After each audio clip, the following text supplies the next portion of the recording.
So we got this beam that's rotted out. You can see that all this is just crumbling apart. This is rotted here. So this post needs to be replaced in this bottom section. And I'm just wondering if we could cut it here and just replace this piece, the assist strip behind a 2x6. There's a 2x6 right behind here. And looking down here, looks like there's a cement base. You could hear there's a cement base there. Okay, I'm going to start off by digging and removing these pavers here on the corner and gain access to the cement slab underneath and see how I can pull that out.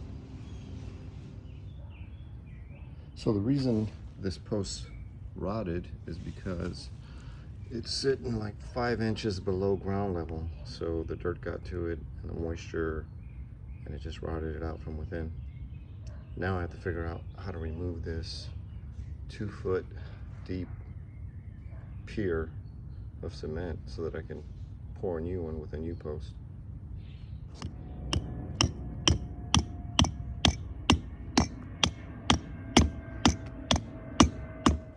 Here's the pier. I'm gonna try to remove it by install these 2 anchor bolts. I'm gonna tie a chain to it and use a floor jack to try and lift it up off the ground.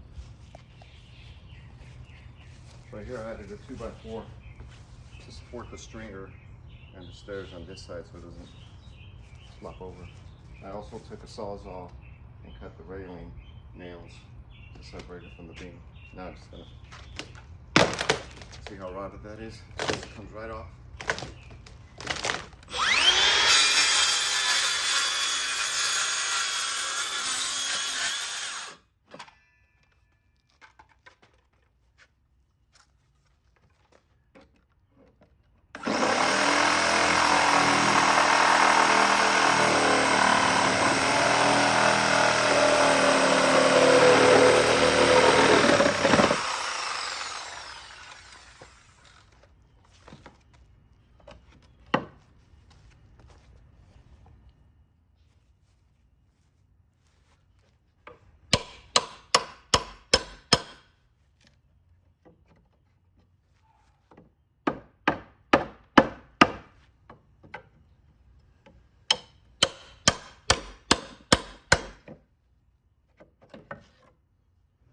Okay, moment of truth right here.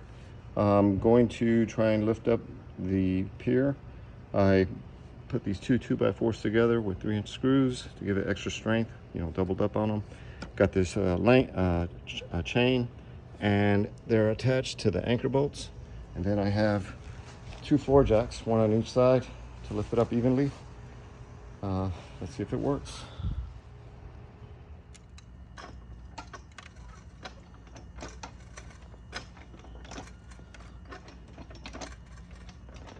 Looks like it's working. Still holding up. That's a lot of cement coming out. Come on. Oh yeah. Nice.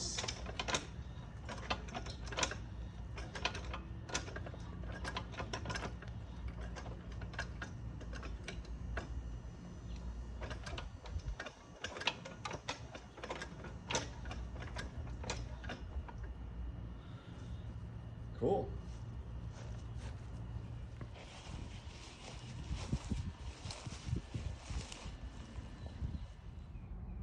So after you pull out the cement from the ground and clean the hole, you end up with a hole that's too big, and you don't want to waste extra cement in there. So I bought this tube that I put in there, and I'm going to put some of the dirt back surrounding the tube, and then put the cement and the 6x6 post in. But I'm going to put a base of gravel to absorb some of the water.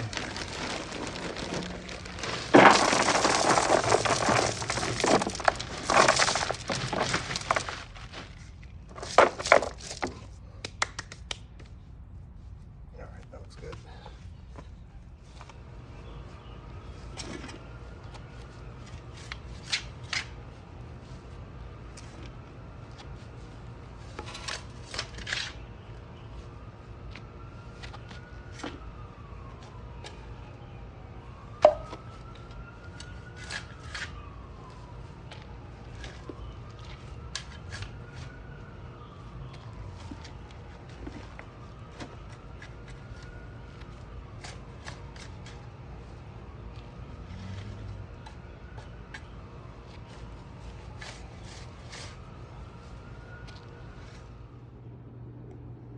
Now I'm at the point of making the stringer portion. So I cut the last two bottom steps, and the tread is 10 inches and the riser is 7 3/4 inches. Now you'll notice here it's deteriorated so much that I couldn't trace, so I ended up going strictly by measurements. I'm gonna cut that, and then I'm gonna attach the stringer to the rest of the stringer, and then I'll start working on the post.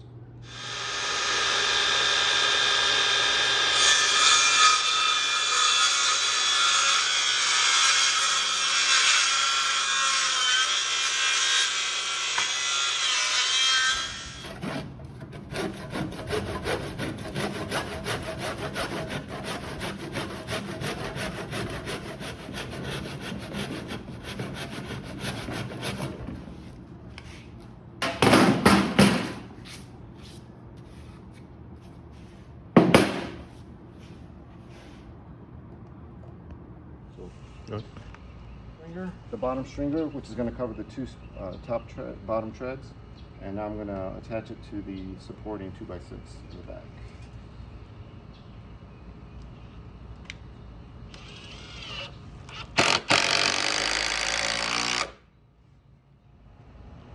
Okay, so we ran into a little issue here where this stringer extends out, and this post is flush with the stringer, so we had to notch out 1.5 inches to accommodate for the thickness of the stringer. That's just how they designed these stairs, so the other side is that way. So we notched it out, we got the stringer done, and we need to put in this 2x6 back brace to support the actual stringer onto the post. So that's what I'm gonna do now.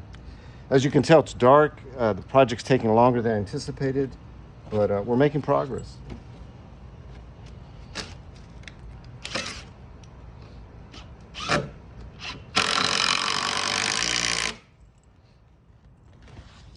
All right, so we got all the carpentry work done. We're getting ready to pour. This is the first bag of cement. I imagine it's gonna take 2 bags. So, winding down.